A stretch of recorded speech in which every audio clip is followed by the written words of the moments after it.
Morning. Hope you're doing really well. Really is an early morning for me today, but I'm wide awake. And I'm here to take you to the wonderful Brockham Limeworks. Well, it's a bit more complicated than that. And already I'm here. And I can see the two amazing kilns already in front of me, which is the Dietz Kiln, or Dietz Kiln, and then the Hockman Kiln. I should have to figure that out. But before we take a look, enjoy your history lesson, and then what we're going to do is we're going to see what we can explore today. I may or may not do everything, or as much as possible, but it's just to give you a flavour of this wonderful place, because a lot of people have done this one. But I'm going to take you anyway, so come along with me and I'll see you later.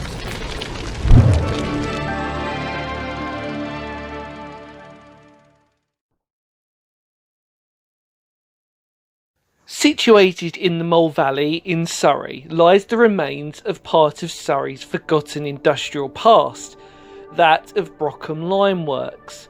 As you can imagine, with such a huge site, due to it not only being a limeworks but also a brickworks and a hearthstone mine, the history of this site is not to be understated.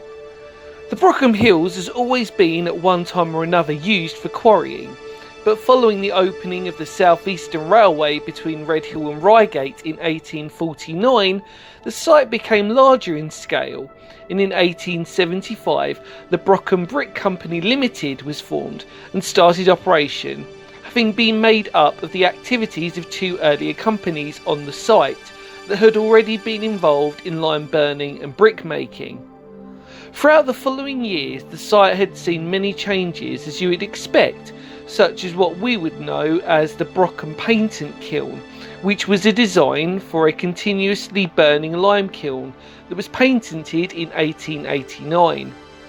The brickworks were closed in 1910, but the limeworks continued in operation under the Brockham Lime and Hearthstone Company Limited, later a subsidiary of the Dorking Greystone Lime Company Limited. And in 1925 mining ceased, and in 1936 the limeworks finally closed. Much of the equipment and machinery was moved from the site during World War II, and it was in part because the area was then being used for military exercises. What remains are the 10 kilns split, with 8 of the kilns on what would be the eastern battery and 2 on the western battery, as well as the Hearthstone mine shaft, and having since the 24th of February 2004 been scheduled as ancient monuments. However, if you look hard enough, other gems of this site still remain, such as an engine shed and storerooms. The site now remains as an incredible reminder of a quarry site that would have been at one point a thriving heart of Surrey's industrial past.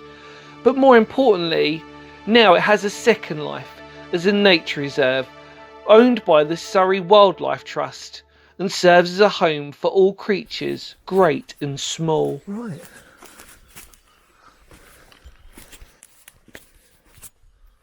Let's begin our little journey, shall we? So this is the Dietz Kiln, and as you can see, that's it's all boarded up. If I can actually get you for a little more,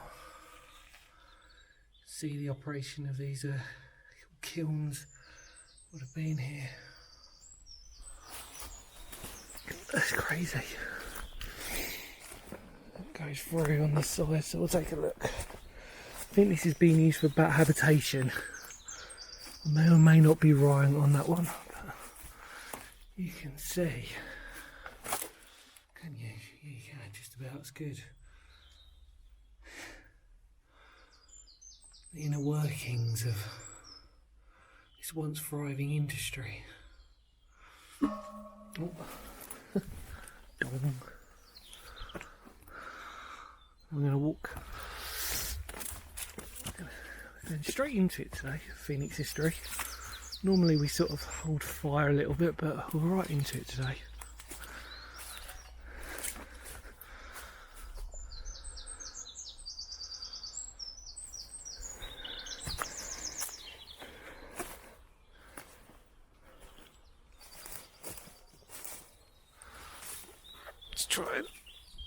through.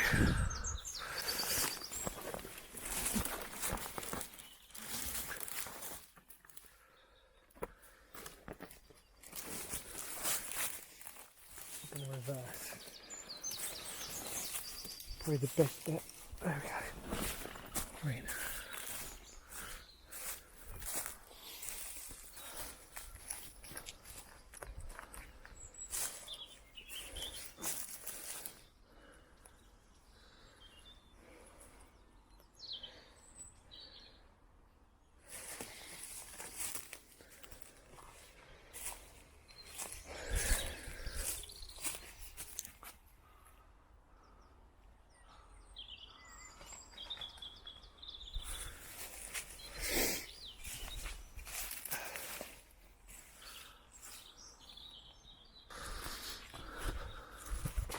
Like I said, loads of people have been here.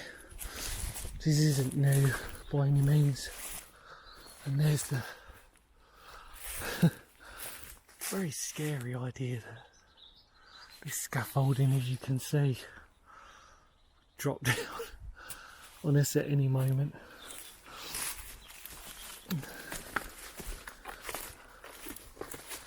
So, you know, with a hint of caution,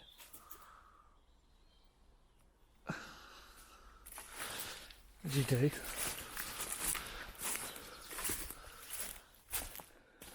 walk up these steps.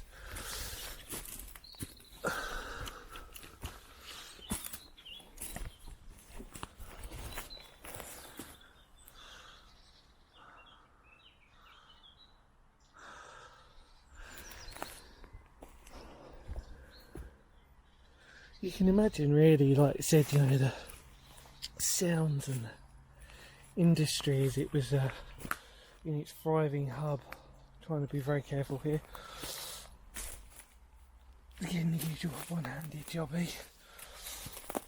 There we go.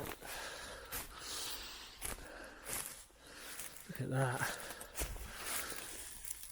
Oh. Again. These protrusions of these kilns sound like lost giants in a forest. Let's try and get down as best as possible without falling over would be great. Let's go.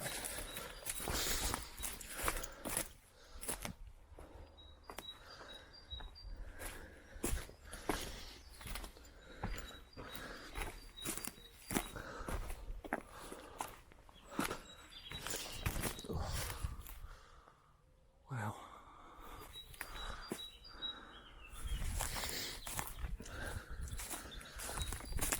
So the cottages are still being used by people as obviously residential, and they're just literally there. The bike there.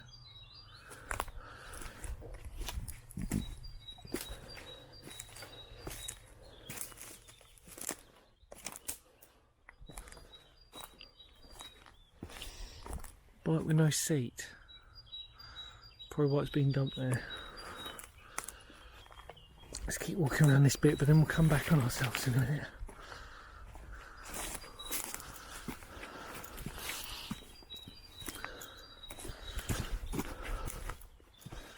Yeah, there's the cottages. That's where people are living. That looks like a little water storage unit. That, I think it is, it looks like it. Which again you're going to need.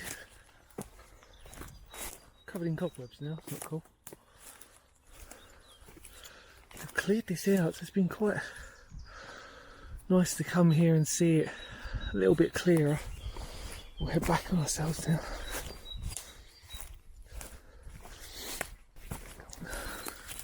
So there's a row of these, 1, 2, 3, 4.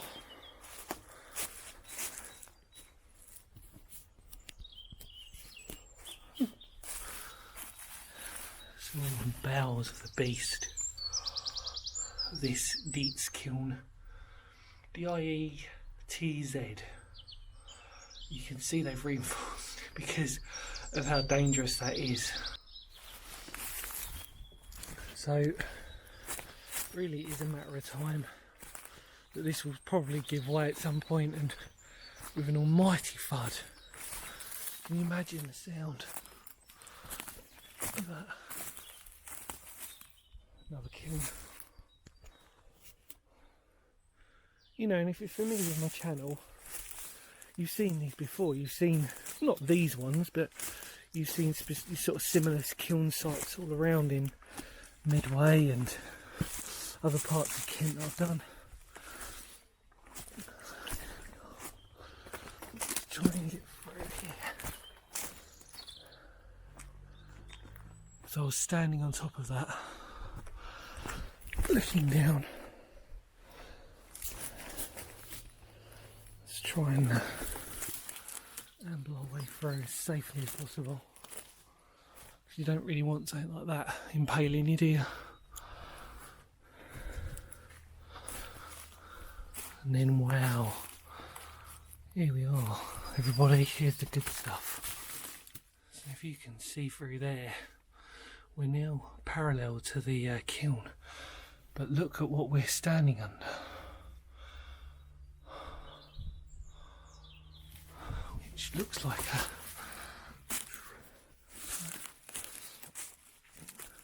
Let's get this side, because I'm very conscious of the fact that, yeah, look at that.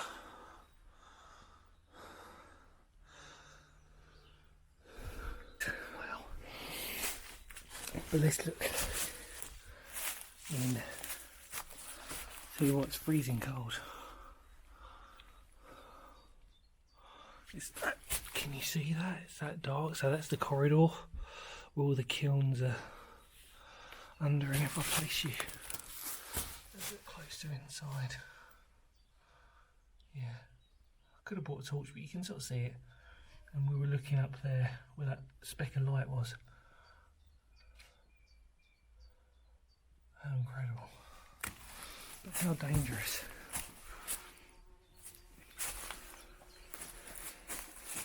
So let's go around again that way.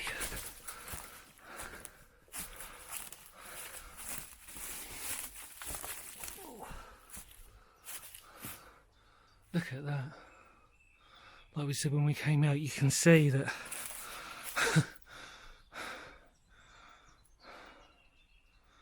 wow. Look like toilets.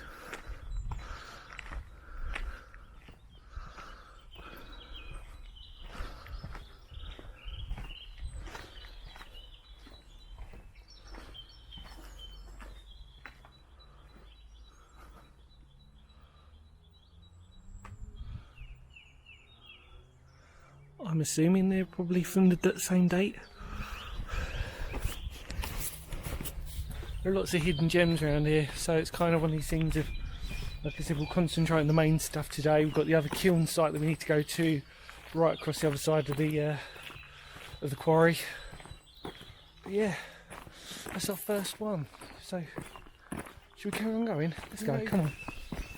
You know, there's something really magical about something really early in the morning and you're in the countryside and you can hear nature. Something very special about it. You just can't sort of forget in a hurry, you know. You sort of think to yourself, oh, those sounds, do you know what I mean? You just absorb yourself in it. It's wonderful. If we're looking down,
But here we are at the Hockman Kiln.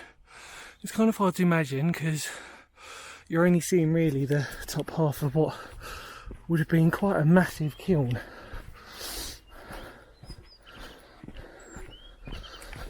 Now, obviously Surrey Wildlife Trust have taken this over. Look at the size of that. And it's the sort of, it's the kiln that everybody can see. You know, when you, so I've got a thorn in my leg. When you come here, when you type it in, it's always the first thing that greets you. And what they've done is, they've capped it off. Because originally, you probably would have been able to go down a little bit further. So, and again, it's wildlife, so you've got to be a bit respectful. So you can't traipse around a little bit. Get a bit closer. Yeah, so we'll see if we can walk around. Just see an outline of it. Yeah, okay, cool.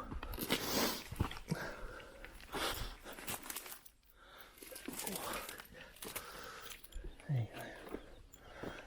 Again, you know, people have obviously gone in here. You can see the graffiti.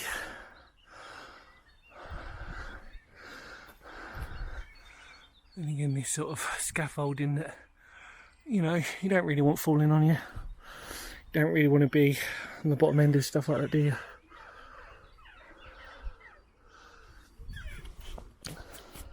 So this is used as a bat habitation site, or was. Obviously you can hear the doves and pigeons using it now as a secondary port of habitation. God, blimey.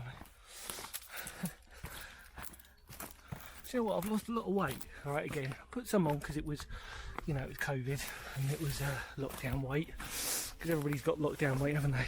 Shedded it off, done a really good job, and yet I still can't fit through little things like that. Just a big boned boy. There you go, there's some, they're getting a bit rowdy. Don't really want to film that. But yeah, this is the Hockman Kiln. So, like I said, really, that's not what the whole structure would have been. In fact, really what you need to sort of do is you need to sort of type in on Google, have a Google, and type in Hockman Kiln. And you'll get to understand that this really is just the sort of, almost like the chimney side really, or the chimney part. Then there would have been a huge bottom part of it where the actual kiln sort of sidings would have been, the whole area down there, and you know, so although that's beautiful, it's not telling a whole story. You can see some very still latches if you can, similar to ones we saw in Deet's kiln. I'm assuming the idea was that you could let out like some heat maybe. Who knows? Now, that's this side done. That's such a cool thing to have that as a bonus. The other kilns, wasn't really expecting that, so that was great. So we now need to go to the opposite side. The western side. Right, so before I go on this side, there's just something I really want to show you, which is pretty cool, that I was really hoping I could get to the top of because I could see it, but I didn't want to announce it to you unless I could. We're basically standing on the kilns that you could see when we were underneath, and the bit that we shouldn't have really been on. And these are the flumes, which is amazing, isn't it? I'm actually standing on top of the kiln, and if we look down, scarily enough, yeah, look at that, holy crap. Do not want to fall down that. That's a broken one, so it's a whole one. Broken one. Broken one means huge hole. Now I'm going to be very careful, because these bricks are not designed to hold, but that is the chimney. Oh, yeah, how beautiful and incredible. Oh, there you go. Now, I'm being very careful where I tread because there are lots of holes, but you can see I don't really want to go any further with my camera because if I drop it I'm going to be well upset. But that's the other chimney. There's loads of them. 1, 2, 3, 4 I can count at the moment. There's the Hockman Kiln in the distance. But we're now standing, like I said, on top of the kilns that we were down below. That's pretty magical, isn't it, really? I was really hoping I could, because I could sort of see it from over there. So where I was literally over there, and I thought, I wonder if you can get up on this side, surely. We have. There you go.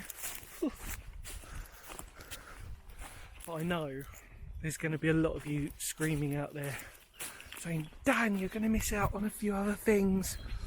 Like I said to you before, I don't want it to be a long, boring video. I just really want to concentrate on the kilns and the emphasis of how amazing this site really is, and the fact that it's got a second life for wildlife and nature. But now we're going to have to go right the way over there. And I mean right the way over, because as I said before, this site is pretty damn huge. But it's really only concentrating on 2 sides, which is what we call the eastern portal and the western portal.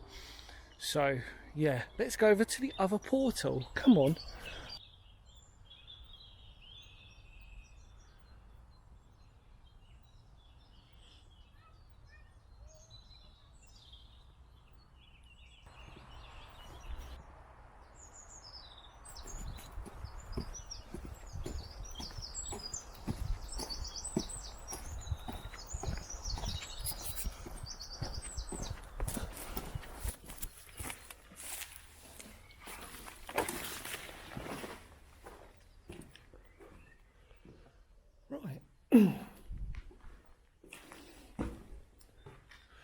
We are in the engine shed,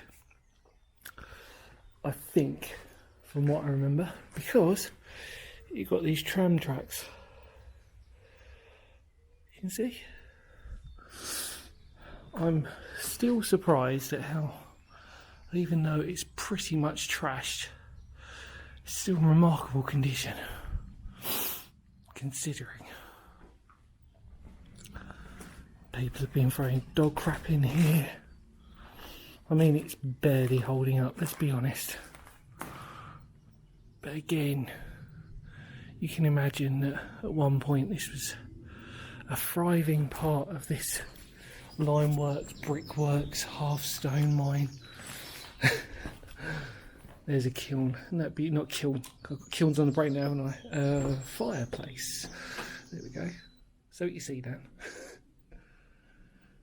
There would have been a doorway, as you can see.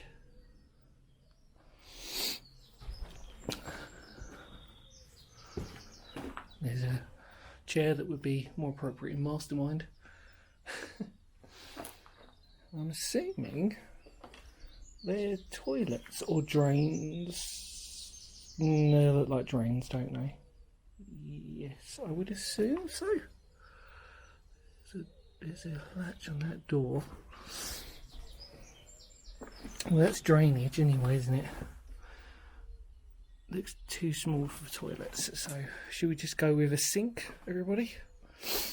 Comments down below. Remember, I don't know everything. I'd love to, wouldn't that be brilliant? It's lovely. This is the what I think is the engine shed. If it's not, it's a storage shed.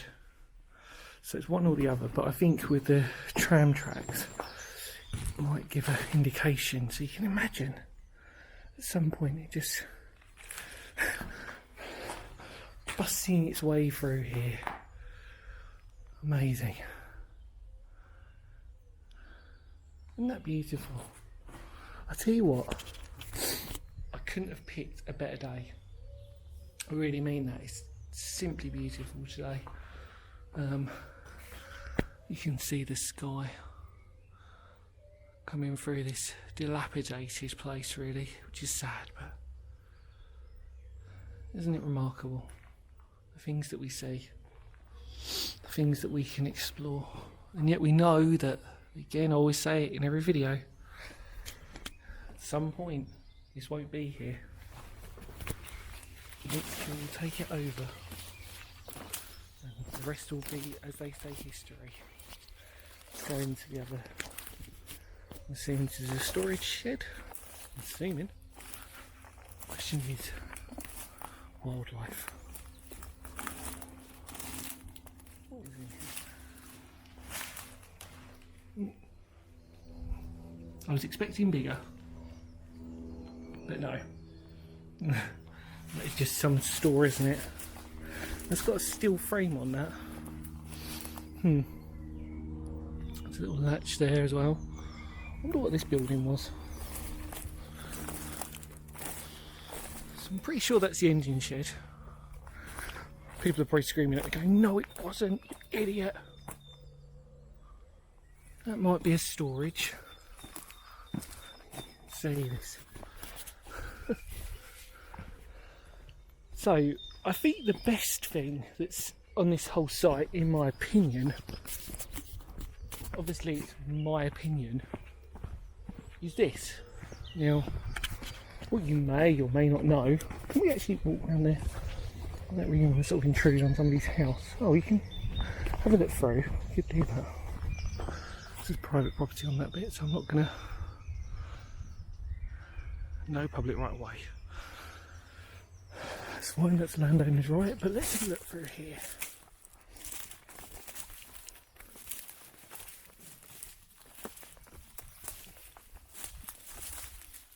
Oh my god, that's...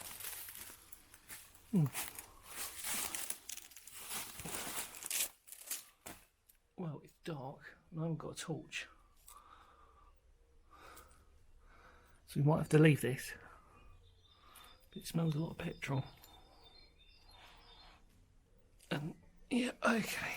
Oh. We're going to go with storage. That one. We've just got to go round. So, oh yeah.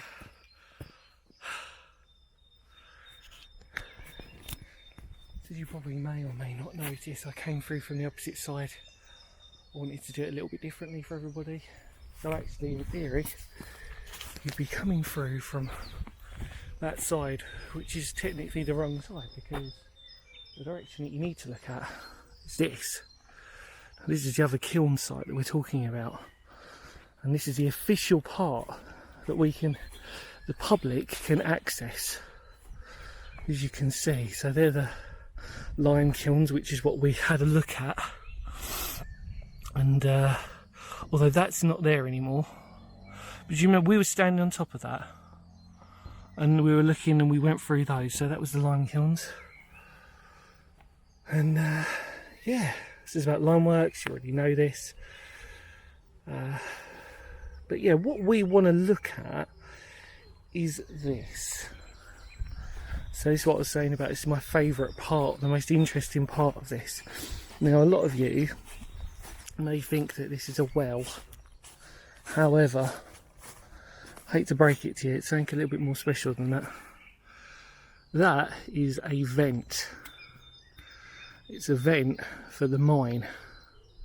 So deep down in there is part of the Hearthstone mine. And this is scheduled as an ancient monument. So, I mean, I can do that, and you can sort of see, but you're not going to see all the way down.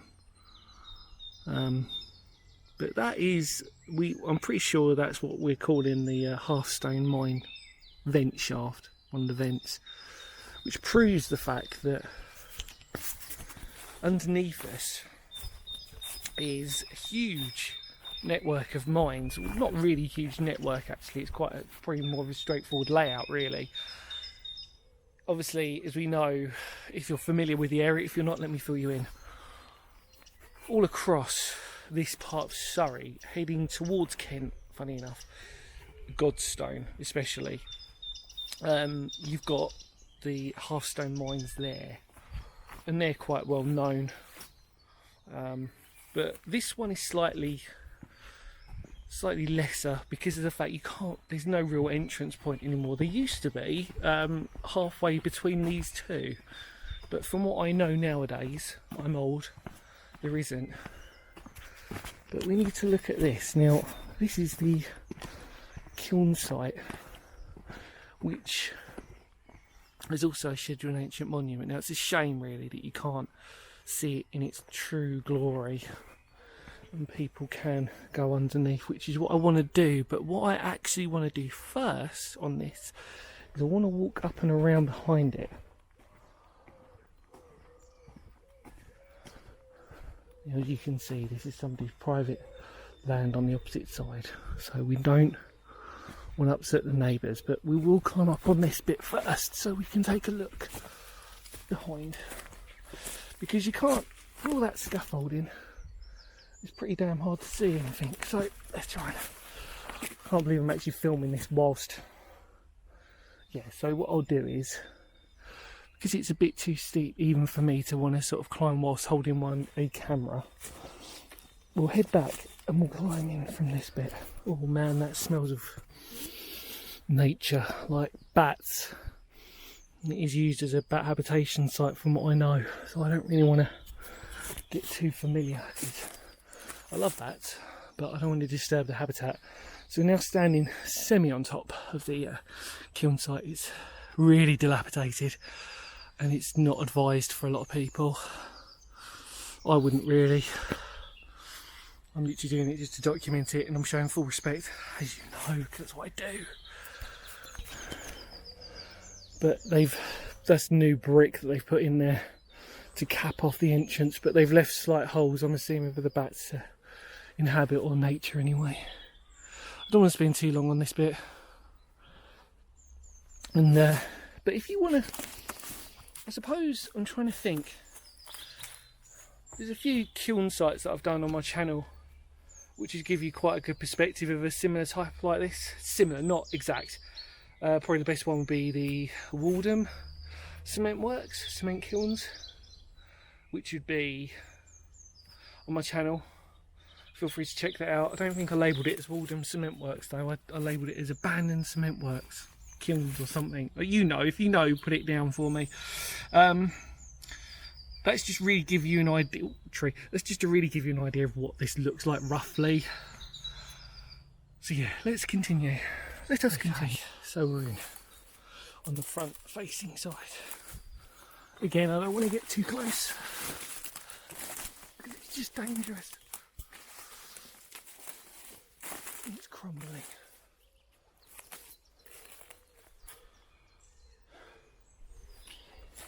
Sit and get round.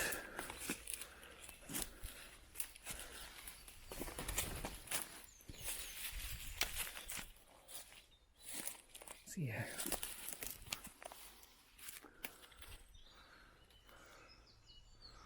There you go. So you can see through the kilns. Like I said, I don't really want to get too close. There's a lot of nature in there.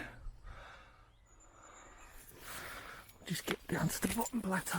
There it is. You can look up. But yeah, there we go.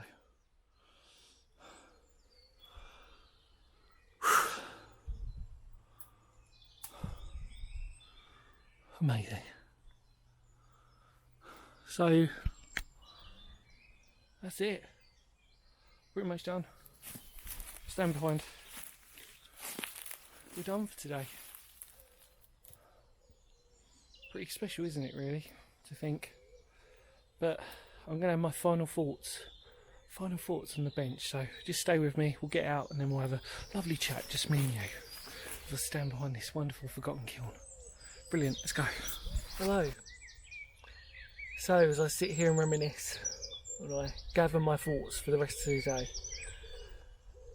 What an incredible little explore for everybody out there. Hope you enjoyed it, more importantly. And I hope that the message of conservation and preservation really came across. The idea that our history, you know, goes time moves on, things, you know, disappear. And we have to cherish these places when we explore them, or when we go to them, because they might not be here in years to come. And I think that that's something we have to, as our right of human beings, to sort of make sure that we curate and we sort of become our own documentarians, so that we can tell people about these places. Luckily for us, in this instance, the Surrey Wildlife Trust has done a fantastic job. And if you're out there and you are part of the Surrey Wildlife Trust, I just want to say massive thank you to all of you out there. You've done a fantastic job of keeping this place to a standard. And like I said, I was only here to document the history. But what an incredible place. And I love it. It's not too far away from me. It's literally a stone's throw away from where I am, because I'm obviously on the sort of West Kent side. So for me it was just a little drive through to Surrey, and that was it. I've always known about this place, you know, I make no bones about it, which is probably why it was a really sort of easy explore for me to do today. I was kind of like, right, we're going to do this. But yeah, and I was sort of thinking to myself, do I sort of go into detail with the buildings? Do we spend a lot of time on them? And I thought, actually, well, let's just try and do a little bit, but not too much. And hopefully you got that in the video. If you ever want to come here, it's just easy, just Google it, as always. But the most important thing is that I always say is that you came along and you shared it with me. We had a nice time together, and we shared the history. And if you're from Surrey, or if you're from Kent, even if you're from London or somewhere, and you want to come down there, go for it. Enjoy it. Don't have to climb over everything. Just appreciate it. And surely that's probably the most important thing from this video, that we conserve, we preserve, and we appreciate it. So in the immortal words of Phoenix History, thank you as always for watching. It really means a lot, and because history matters, and it really does, doesn't it, on this? It really, really does. I'm going to sit here now and I'm going to chill out. I've got nothing else to do today. That's why I came out early in the morning. I was like, right, let's just do this. So I'm going to chill out for the rest of the day. And what a better place to chill out at. So, I'll see you all very soon. Take care for now. Bye, everybody. Bye.